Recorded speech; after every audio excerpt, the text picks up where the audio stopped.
성도 여러분, 이 사도 바울이 빌립보 교회 성도들에게 쓴 서신이 이제 거의 마무리가 되어가고 있습니다.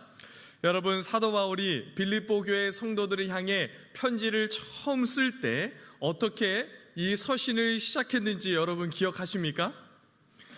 우리 빌립보서 1장에 보면 이 빌립보 교회 성도들에게 이 감사의 표현을 사용하면서 이 서신을 시작하는 것을 볼 수가 있죠.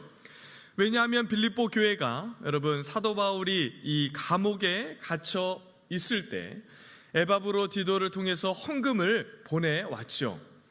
그런데 오늘 사도 바울은 편지를 마무리하는 이 시점에서 또 다시 무엇을 표현하고 있습니까? 오늘 본문 말씀 10절을 다시 한번 봉독하도록 하겠습니다. 시작. 내가 주 안에서 크게 기뻐함은 너희가 나를 생각하던 것이 이제 다시 싹이 남이니 너희가 또한 이를 위하여 생각은 하였으나 기회가 없었느니라. 여러분, 사도 바울은 이 헌금을 보내온 빌립보 교회 성도들을 향해서 어떻게 하죠? 다시 크게 기뻐한다, 이렇게 이야기를 하고 있습니다. 다시 한번 성도들을 향한 그 감사의 마음을 표현하고 있는 것이죠. 오늘 특별히 본문을 통해서 이 성도가 이 재물을 대하는 자세, 어떻게 성도가 재물을 대하고 다루어야 하는가 하는 것들을 살펴보도록 하겠습니다. 여러분, 재정을 사용하는 성도의 자세는 신앙생활에 있어서 굉장히 중요한 주제이죠. 뿐만 아니라 어떤 면에서 이 재정을 사용하는 것, 물질을 사용하는 것은 우리 신앙의 전부를 보여주는 것 같다, 이렇게 말할 수 있을 정도로 우리 신앙생활의 핵심과도 같기 때문에 여러분, 이 부분을 우리가 함께 잘 다루기를 원합니다. 성도 여러분, 빌립보 교회는 이 사도 바울을 한결같이 돕고 섬겼던 그러한 교회였습니다. 그런데 어느 순간부터 여러분, 이 사도 바울에게 후원하던 그 헌금이 끊어지고 이 바울과 연락을 하는 것도 끊게 되었죠. 그러다가 바울이 감옥에 갇히게 되자 바울에게 다시 헌금을 보내므로 바울을 향한 그 마음과 사랑을 표현하게 됩니다. 그러자 사도 바울이 빌립보 교회 성도들의 마음을 어떻게 표현하죠? 우리 10절에 보면 너희가 나를 생각하던 것이 이제 다시 싹이 남이다, 이렇게 표현하고 있죠. 여러분, 사도 바울을 향한 사랑의 마음이 그들의 마음에 다시 싹이 일어나듯 다시 일어났다, 이렇게 사도 바울이 표현하고 있는 것이죠. 그래서 사도 바울을 향한 성도들의 따뜻한 사랑의 마음을 무엇으로 전달하였던 것입니까? 빌립보 교회 성도들이 헌금으로, 그 헌금이 도구가 되어서 그 귀한 사랑의 마음을 사도 바울에게 전달하였던 것입니다.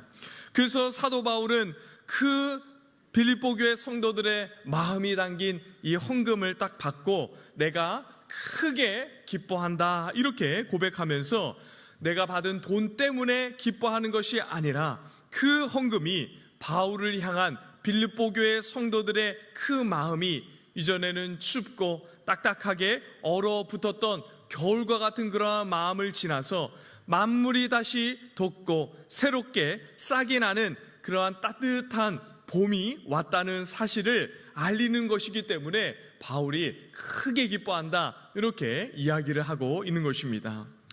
여러분, 상황은 다르지만 저도 성도들의 이런 섬김과 사랑으로 크게 기뻐하고 감사했던 경험이 있었습니다. 여러분, 제가 미국으로 갈 때 1년간 학비와 생활비를 섬기던 교회에서 다 지원해 주셨습니다. 그래서 제가 미국으로 갈 수가 있었죠. 그런데 여러분, 이 1년이 딱 지나자마자 한 성도가 기다렸다는 듯이 저에게 이렇게 헌금을 보내주었습니다. 그래서 제가 연락을 드렸죠. 그러자 성도님께서 저에게 이렇게 이야기를 하는 것이었습니다. 목사님, 1년이 지나면 제가 목사님을 후원해 드리려고 기억하고 있었습니다, 이렇게 말씀하는 것이었습니다. 그러니까 여러분, 그 성도는 이 1년간 교회에서 지원하는 것을 알고 있었죠. 1년 후에는 모든 것이 끊긴다는 것도 알고 있었던 것입니다. 그러니까 여러분 1년 동안은 가만히 계시다가 1년이 딱 지나자마자 바로 저에게 헌금을 보내주고 저를 또 귀한 예물로 섬겨주었던 그러한 일이 있었습니다. 여러분 그 성도의 말, 목사님 제가 1년이 지나면 목사님 후원해 드리려고 기억하고 있었습니다. 이 말이 그 액수와 상관없이 얼마나 저에게 또한 저희 가정에게 위로가 되고 격려와 힘이 되었는지 모릅니다. 여러분 제가 처음 미국에 도착해서 꼭 연락을 해야 될 분들에게만 연락을 하고 그 뒤로 먼저 연락을 해서 소식을 전하거나 기도 제목을 나누는 일이 거의 없었습니다. 이렇게 하는 것이 이전 사역지에 대한 당연한 도리이고 일반적으로 모든 사역자들이 그렇게 하죠. 그렇게 1년이라는 시간을 낯선 외국 땅에서 여러분 보내고 또한 제가 사역자 아닙니까? 그러니까 여러분 어느 교회에 등록을 하고 교회를 다녀도 사역자라는 특수성 때문에 구역 모임과 같은 그러한 교회 공동체 안으로 쑥 들어갈 수가 없는 상황이었습니다.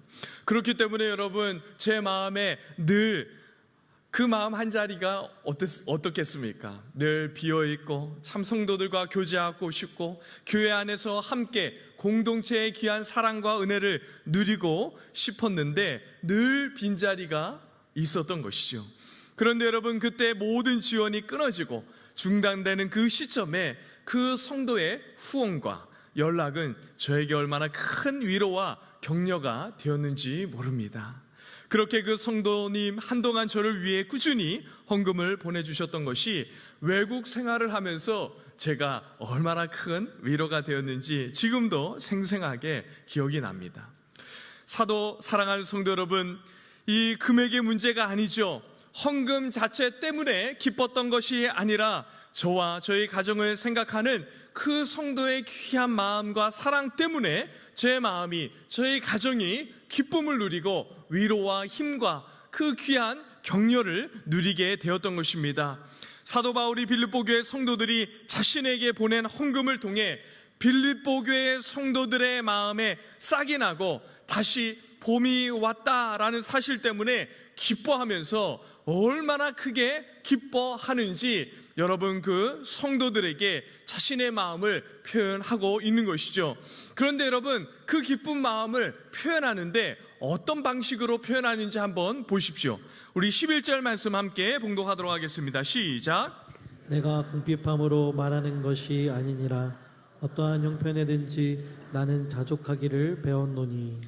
내가 궁핍함으로 말하는 것이 아니다 이렇게 이야기하면서 여러분 굉장히 어떻게 표현하죠?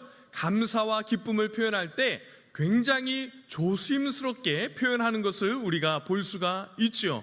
혹시나 빌립보 교회 성도들이 사도 바울이 현재 가난해서 재물이 필요하니까 또 보내달라는 의미로 기뻐하고 감사한다라는 그러한 말로 오해하지 않기를 바라면서 사도 바울이 굉장히 조심스럽게 감사와 기쁨을 표현하고 있는 것을 볼 수 있습니다.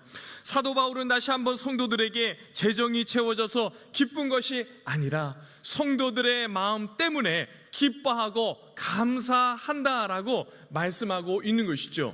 그런데 여러분 사도 바울이 재정에 있고 없음과 상관없이 성도들의 마음으로 인해서 그 귀한 사랑의 마음으로 인해서 기뻐하고 즐겁고 그것으로 감사하다, 크게 기쁘다라고 고백할 수 있는 그 근거와 이유가 무엇입니까? 여러분 11절 하반절에 보면 어떻게 이 말씀하고 있습니까? 어떠한 형편에든지 나는 자족하기를 배웠다 이렇게 말씀하고 있죠. 성도 여러분, 성경이 돈과 재정에 관련된 주제를 다룰 때 성도들에게 주는 제일 중요한 교훈이 무엇이냐면 바로 자족하라는 것입니다. 여러분 지금 사도 바울이 무엇 때문에 여러분 그렇게 성도들에게 기뻐하고 감사를 표현할 수 있다라는 것이죠?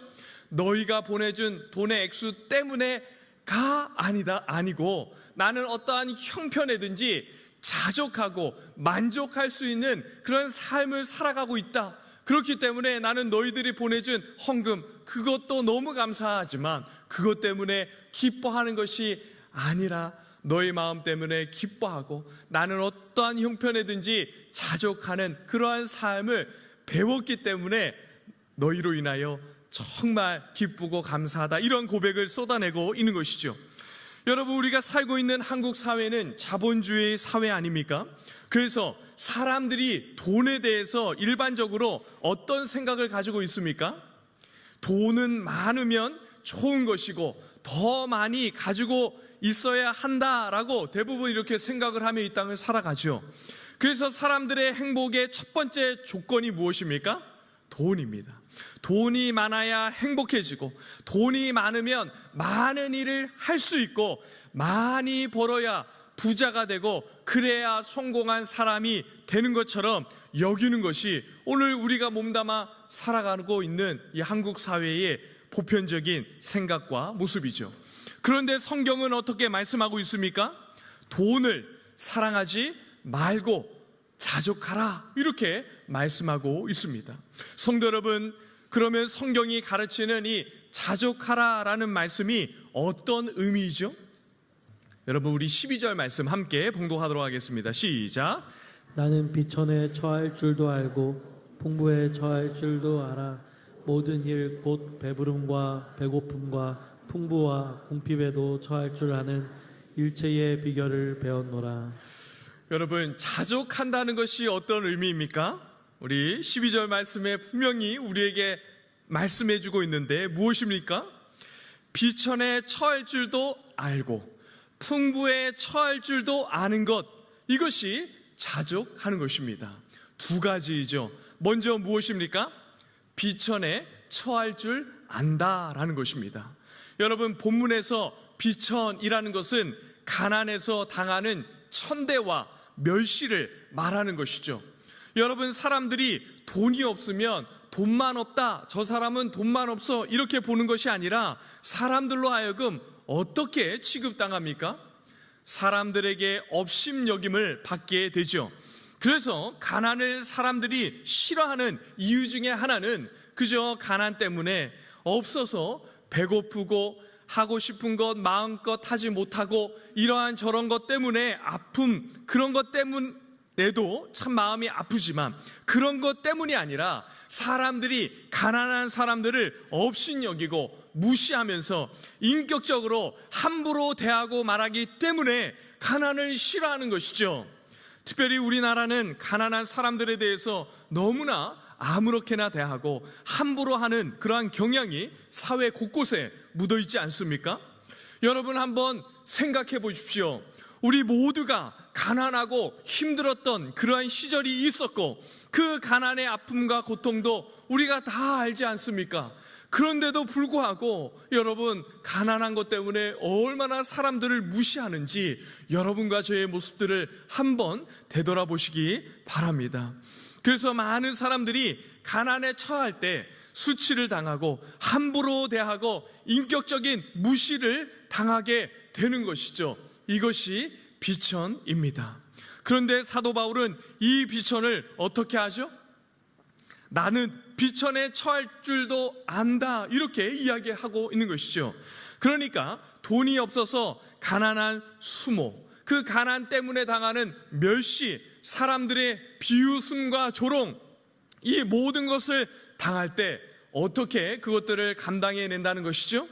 마음속으로 억울해하거나 분노하거나 없어서 좌절하거나 낙심하지 않고 그 가난도 하나님께서 나에게 허락하신 줄 알고 비천의 모든 사항들을 받아내면서 그 모든 것들을 감당해내는 그러한 것을 안다라고 말씀하고 있는 것이죠.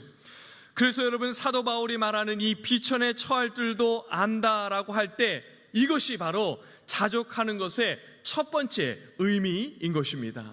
사랑하는 성도 여러분, 비천에 처하는 것, 그러한 것도 믿음으로 감당하고 하나님께서 우리의 삶에 가난이라는 환경을 허락하시고 그 가난의 기간들을 거치게 하실 때 여러분 낙심하거나 좌절하지 말고 이것도 하나님께서 허락하신 줄 알고 믿음으로 그 모든 어려운 사항들을 잘 감당해내는 성도들이 되기를 간절히 바라고 축복합니다.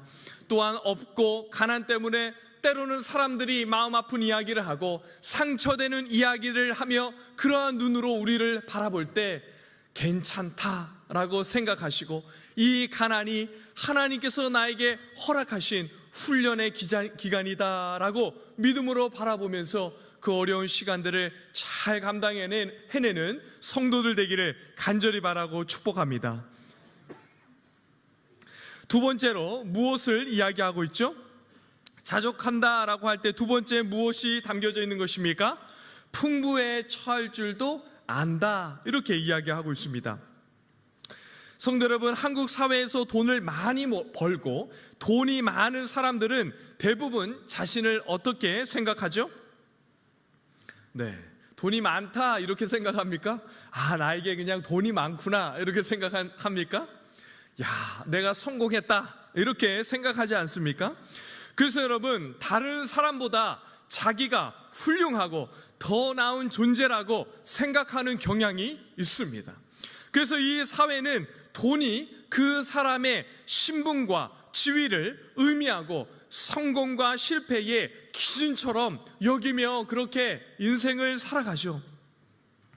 여러분, 제가 미국에서 사역할 때 몇 차례 장례가 나서 장례를 몇 번 참석한 적이 있습니다. 한국으로 비교를 하면 이 발인 예배 같은 그러한 자리였는데요. 여러분, 미국에서 고인을 딱 이렇게 모셔놓고 그죠? 이렇게 우리는 발인 예배를 드릴 때 관을 다 닫고 이렇게 드리지 않습니까? 그런데 미국은 여러분들이 영화에서 보는 것처럼 대부분 이렇게 관을 열어놓고 마지막 예배를 드립니다. 그래서 고인의 모습을 꼭 자는 것 같은 모습으로 이 화장을 이렇게 하고 이 관을 열어놓은 후에 마지막으로 이 가족들이 인사를 하고 글들을 써서 읽는 그런 시간을 갖습니다.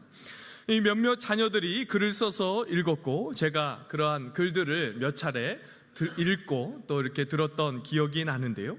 여러분, 그런데 제가 그 가족들이 사랑하는 가족을 떠나보내면서 그 가족에 대한 그 사랑했던 기억과 추억들을 떠올리며 이렇게 이야기를 하는데 대부분 여러분 어떤 이야기를 많이 했냐면 이런 이야기입니다. 우리 부모님 아니면 우리 할머니, 할아버지, 가족들을 위해서 그렇게 열심히 사셨고 일하셨는데 평생 하루도 쉬지 않고 일하셔서 가족들을 위해 헌신해 주셨던 우리 부모님, 할머니, 할아버지를 기억합니다. 이런 내용이었습니다. 여러분, 대부분 소천하신 분들이 이민 1세대 분들 아니셨겠습니까? 여러분, 그 글을 읽으면서 슬퍼하고 아파하는데 저도 그 글을 들으면서 마음에 짠한 마음이 있었습니다. 왜냐하면 저희 가정에서는 저희가 1세대였거든요. 그러니까 그 마음이 이렇게 절절하게 이해가 되는 것이었습니다. 그렇게 마음이 짠했습니다. 그런데 여러분, 그 장례를 마치고 돌아오는 길에 마음이 참 좋지 않았습니다. 왜 그랬을까요? 그 미국 땅에서 쉬지도 못하면서 일을 했다는 것은 분명히 자기 사업을 했다는 것인데 여러분, 왜 1년에 하루도 쉬지를 않고 심지어 평생을 쉬지도 않고 일만을 하셔야만 했나, 이런 생각이 드는 것입니다. 여러분, 자기 사업인데 며칠쯤 문을 닫고 쉴 수도 있지 않았겠습니까? 가족들과 함께 여행도 다니고 이렇게 저렇게 좋은 시간을 보낼 수도 있었을 텐데 왜 그렇게 평생을 하루도 쉬지 않고 일만을 했나? 그리고 평생 가족들에게 남겨진 기억이라고는 평생 일만 하시다 돌아가신 분, 그렇게 기억이 되면서 그것 생각하며 슬퍼하며 마지막을 그렇게 보내야 하나라는 그러한 생각이 쫙 들었습니다. 여러분, 돈을 버는 것도 잘 벌어야 하지만 돈이 삶의 전부가 되어서는 절대로 안 되는 것이죠. 그 인생 생각할 때에 여러분들의 인생을 생각하고 여러분들의 자녀들이 여러분들의 인생을 생각하면서 우리 아빠는, 우리 어머니는, 우리의 할아버지는, 할머니는 돈만 벌다 간 인생, 이렇게 여러분 기억되면 여러분들의 인생이 얼마나 초라하고 그 인생이 얼마나 마음 아픈 인생이 되겠습니까? 성도 여러분, 성경은 돈을 어떻게 이야기하고 있죠? 돈 자체가 가치가 있는 것이 아니다, 이렇게 분명히 이야기하고 있습니다. 돈을 도구로 이야기하지 돈이 가치 있고 존귀한 것이다, 이렇게 이야기한 것이 한 군데도 없습니다. 그런데 사람들은 돈을 도구로 잘 사용하지 않고 돈을 도구로 생각하지 않습니다. 어떻게 생각하는 것이죠? 돈을 하나님처럼 신적인 자리에 올려놓고 돈을 높이며 돈을 섬기며, 여러분, 돈을 버는 것이 인생의 전부인 것처럼 살아가는 것, 오늘 우리의 모습이 아닌지 한번 생각해 보아야 하는 것이죠. 사랑하는 성도 여러분, 그런데 사도 바울은 하나님께서 많은 부를 허락하셨을 때 어떻게 그것을 여깁니까? 그 돈을 가지고 자신을 교만하게 여기고 자신을 높이고 자기가 남들보다 더 훌륭한 사람처럼 여기지 않고 어떻게 하는 것이죠? 재물을 주신 하나님의 마음과 뜻을 헤아려 재물을 사용할 줄 아는 것을 배웠다, 이렇게 이야기하고 고백하고 있는 것입니다. 그러므로 사랑하는 성도 여러분, 자족이라는 것은 가난한 사람들만 하는 것이 아닌 것이죠. 가난한 사람들이든 부자이든 많이 재물을 쌓아놓고 사는 사람이든 하나님이 주신 재물을 가지고 자기를 평가하고 자신과 다른 사람과 비교하는 주제로 사용하지 않는 그러한 도구로 여기며 살아가야 자족하는 사람이라고 할 수 있는 것이죠. 성도 여러분, 우리에게 주어진 재물이 하나님께서 주신, 잠시 우리에게 맡겨주신 그 재물인 줄 알고 그 재물을 가지고 하나님의 마음이 어디에 있는지 하나님께 영광을 올려드리고 이웃들의 유익을 위하여 사용할 줄 아는 그러한 성도들이 되기를 간절히 바라고 축복합니다. 그래서 여러분들 가지고 있는 물질들, 여러분 평생을 가지고 있다가 그렇게 하나님 품으로 가지 마시고 물질을 잘 쓰고 흘려보내기를 간절히 바라고 축복합니다. 여러분들이 이 땅에 오셨던 것처럼 여러분들이 하나님 품으로 갈 때 그 손에 아무것도 남김없이 다 흘려보내고 다 주의 영광을 위하여 사용하고 그 물질 남김없이 하나님 품으로 가는 우리 성도들이 되기를 간절히 바라고 축복합니다. 이것이 오늘 성경이 이야기하는 자족하라라고 할 때의 핵심적인 내용인 것이죠. 그런데 성도 여러분, 자족하는 것이 저절로 자연스럽게 됩니까? 네, 그렇게 됩니다라고 하는 분들 손 들어 주십시오. 여러분, 11절에 보면 어떻게 이야기합니까? 나는 자족하기를 배웠다, 이렇게 이야기합니다. 12절 말씀 하반절에 어떻게 또 말씀하죠? 일체의 비결을 배웠다, 이렇게 말씀하고 있습니다. 여러분, 사도 바울이 나는 예수를 믿고 나니까, 하나님의 은혜를 알고 나니까 저절로 자족하는 일이 일어났다, 이렇게 이야기하지 않습니다. 여러분, 바울과 같은 위대한 사도도 어떻게 하는 것이죠? 자족을 배워서 알았다, 이렇게 이야기하고 있는 것입니다. 여러분, 배웠다는 것은 이 시간과 과정을 통한 그러한 훈련의 기간과 그 훈련이 있었다는 것을 의미하는 것이죠. 자족은 절대로 습득되는 것이 아닙니다. 은혜를 받고 나면 저절로 되는 것이 아닌 것이죠. 여러분, 성경은 우리에게 분명히 자족을 배우라, 이렇게 말씀하고 있는 것입니다. 어떤 면에서 사도 바울은 자신의 일생 평생토록 여러분 그 자족하는 것을 배웠을 것입니다. 수많은 경험과 오랜 시간과 훈련과 수고를 거치면서 배워서 사도 바울은 자족할 수 있었던 것이죠. 사랑하는 성도 여러분, 비천에 처하는 것도 배워야 하는 것이고 풍부에 처하는 것도 배워야 하는 것입니다. 우리가 성경에서 보면서 사랑하고 아끼는 그런 우리가 존경하는 인물들을 한번 다 살펴보십시오. 오늘 사도 바울은 말할 것도 없지요.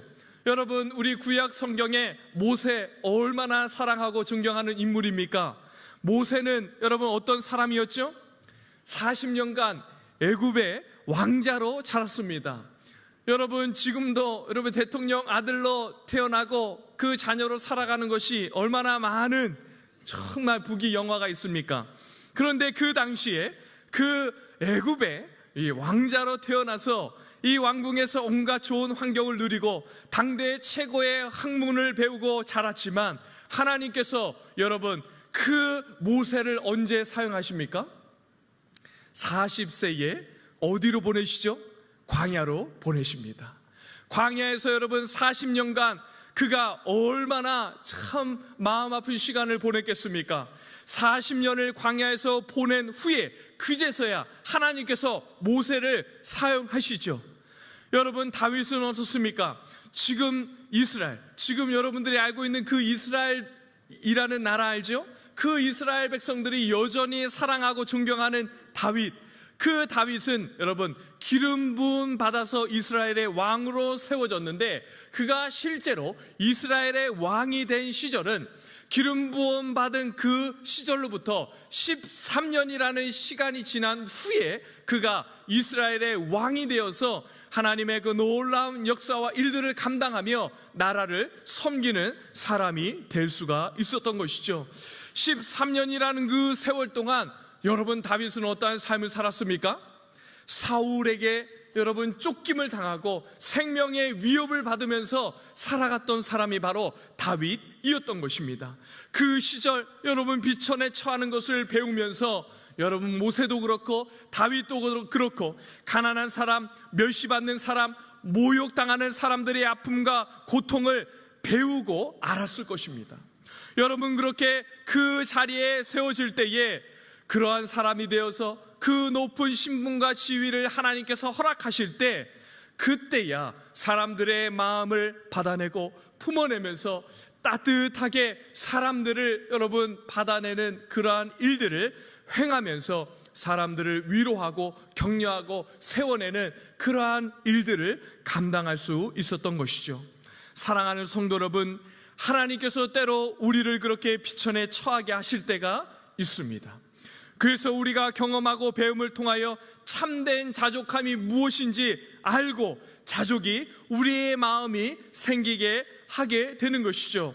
비천에 처할 줄도 아는 성도들이 되기를 간절히 바라고 때로는 우리에게 물질을 풍부하게 부어주실 때 그것을 어쩌다 나에게 이러한 복이 있는가, 하나님께서 내가 열심히 노력하고 수고한 것 대가로 주시는구나 라고 생각하면서 주어진 것 나만 누리고 살아가면 절대로 안 될 것입니다.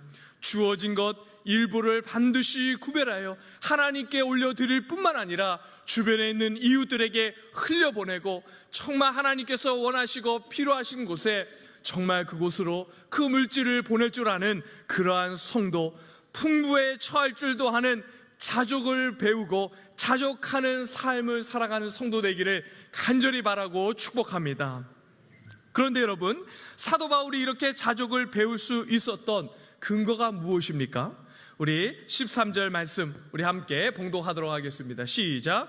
내게 능력 주시는 자 안에서 내가 모든 것을 할 수 있느니라. 여러분, 가난에 처할 줄도 알고 부해서 그 부한 것들을 나눌 줄도 아는 것, 여러분 그것이 어떻게 가능하죠? 내게 능력 주시는 자 안에서 내가 모든 것을 할 수 있다, 이렇게 말씀하고 있는 것입니다. 여러분, 사도 바울이 뭔가 특별하기 때문에 그런 것이 아니죠. 하나님께서는 우리 구주 예수 그리스도를 통하여 끊임없이 우리에게 능력을 공급해 주시기 때문에 우리가 그 주님으로부터 오는 그 은혜와 그 능력과 힘과 담력 때문에 자족할 수 있게 된다는 것입니다. 우리 안에 뭔가 있고 우리가 할 만한 능력이 있는 것이 아니라 여러분, 나에게 능력을 주시는 분이 계시기 때문에 그 주님으로 말미암아 하나님께서 우리에게 은혜를 주시기 때문에 그러한 삶을 살아갈 수 있다라고 말씀하고 있는 것이죠. 여러분, 본문에서 능력 주시는 할 때 주시는 이라는 단어는 반복해서 계속해서 주신다라는 것을 의미하는 것입니다. 그러므로 하나님께서 끊임없이 반복해서 우리에게 계속 능력을 주시기 때문에 우리가 자족하기를 훈련하고 우리 삶에 자족하는 삶을 살아가게 된다는 것이죠. 그래서 여러분, 그러한 자족하는 삶을 살아갈 때에 우리의 인격이 다루어지고 여러분, 우리가 이 땅을 살아가는 우리의 삶의 한 방식이 되어서 여러분, 우리가 모든 인격을 또 우리의 모든 삶을 살아내는 원리가 자족하는 삶, 만족하는 삶을 살아가게 되는 그러한 성도의 영광스러운 삶을 살아가게 될 수 있다라고 말씀하고 있는 것입니다. 사랑하는 성도 여러분, 여러분들은 이 자본주의 사회, 한국 사회를 살아가면서 자족하는 것이 무엇인지를 알고 삶을 살아가며 신앙생활하고 있습니까? 돈이 전부이고 돈이면 다 되고 돈이 나의 신분과 지위와 성공의 잣대이다, 이렇게 이야기하는 세상 속에서 풍부에 처할 줄도 알고 비천에 처할 줄도 아는 자족하는 것이 무엇인지 알고 삶을 살아가는 성도 되기를 간절히 바라고 축복합니다.